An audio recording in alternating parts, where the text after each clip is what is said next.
Alright, good morning guys. Welcome to the God Eater 2 Rage Burst tutorial. Today we'll be talking about Rage Burst on its own. What is going to happen now is I'm going to show you guys what is so good about the Blood Rage mechanic, which is new to the game, how you can use it, and how you can activate it if you have not already played the demo. It is something that is new within God Eater 2 Rage Burst itself, and it is something that will benefit team game a lot. It improves the team dynamics and teamwork in God Eater 2 by quite a bit, because everyone can see the missions, which I will explain in a short moment. Now over here we are going into the extra missions, and this will be the special tutorial missions that you have in the demo. And yes, let's go for the Blood Rage basic training right now. Now also I will be using the Scythe, so you can more or less see what kind of moves the Scythe can use. It's not a lot, but it's better than nothing for now. Okay, so over here, yes, we are going to start the Blood Rage mechanic tutorial. What it shows you, or rather what the operator is saying is you have to get at least 100%. The requirements for doing Blood Rage itself, activating Blood Rage, is to have an awakening of 100%.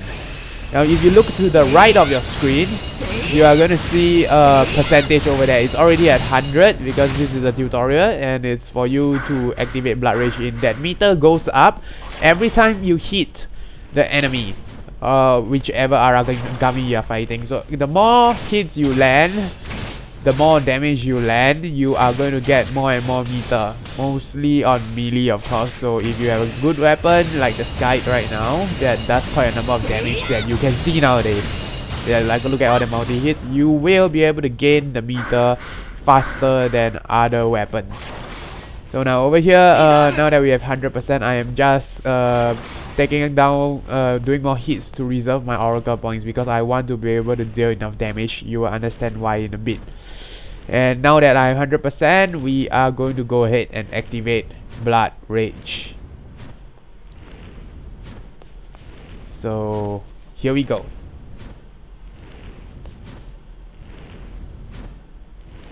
Give me a moment there. Alright, okay, Blood Rage has been activated. Now what you see over here is that the first requirement and the target that you were born to, which is this Aragami here. Well, what it requires is for you to, the one in the yellow text is they want you to deal 1992 damage for you to have an increase in 140% attack. So what if you fulfill that requirement and you select it, you will get 140% increase when you activate Blood Rage. Now secondary objectives is what you can select on your own. You can choose not to do it if you don't select it and just start the Blood Rage on its own. What happens here is, if you for the first one, if you deal 20% extra damage, you are going to get a 20% increase in your bonus as well. So that's the next one. You will be, if you do a bite, or anyone does a bite by the way, consume, sorry, you will get an extra 10% increase on top of the already 168% increase to your damage. And now what we have here is a 185% damage increase. It can get a lot more with the correct setup, but right now for the tutorial, this is all we have. So over here we will see that the requirements is on the bottom left corner. Is still 1900, is still 2300 damage, and to consume once on the Aragami. And over here to shorten things, I'm just going to use my cannon. That's why I store all the Oracle points for. And you see we are almost done. Now just wait and see what happens when Blood Rage activates, which is like right now. You see this animation. Yes, and now you can see what happens. I can dash infinitely, and now I'm Super Saiyan. Yes, everybody can be Super Saiyan in this game. You have Blood Rage. You have Rage Burst. And what happens in Rage Burst is you technically don't, depending on the percentage, you have increased Oracle consumption. No, not consumption, recovery, sorry. And what happens also is, what can happen in the long run is technically at 400% or more, you don't consume oracle points at all when you fire your cannon. Yes, unlimited cannon sounds great. So this is what happens. The damage of the cannon itself doesn't increase, but the damage of your melee weapons do increase. You will see them in orange and it is a critical hit, like increased damage hit all the time. That is how the game works for Blood Rage itself. So let's continue on for a bit more, and I will talk about the gameplay and how Blood Rage can be used.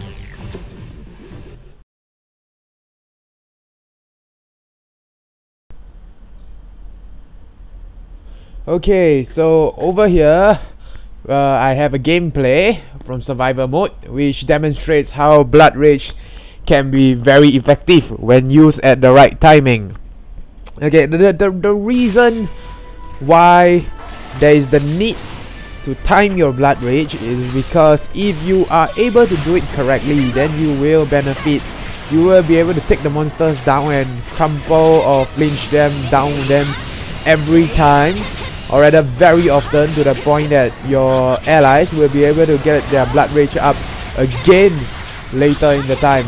So as you can see now, right now my partner has already initiated his Blood Rage, although his Blood Rage has already been above 100% at that time. So he starts the Blood Rage at the start of the game. This is survival mode, that's why he's able to do it.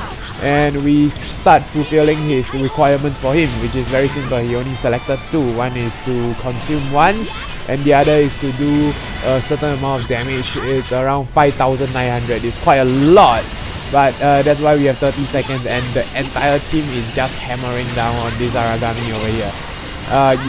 Bajura, of course, if I want to call it by its name. So what we are doing now, we are just literally spamming, because every chance we get, we want to deal that damage in. You only have 30 seconds. You fail, it's going to be a waste. Thank God we did it, and here we go.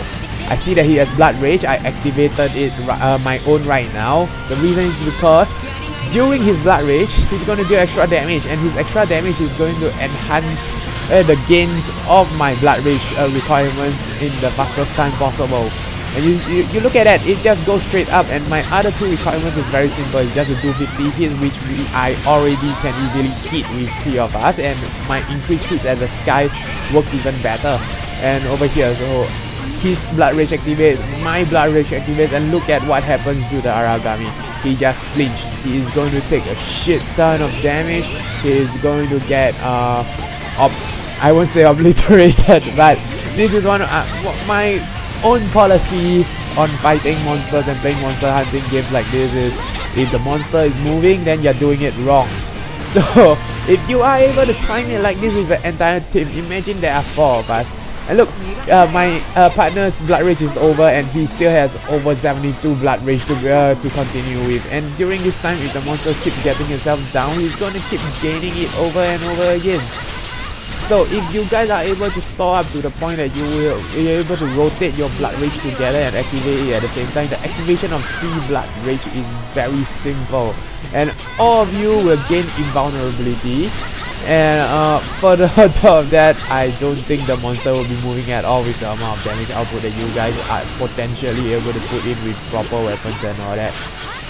This is a great way to use your Blood Rage and to focus down on one monster at the same time. That this guy just went down, and it took us like 3 minutes with tier 1 weapons, of course. Alright, maybe I think some of us are holding tier 2 weapons. That's the best you can get.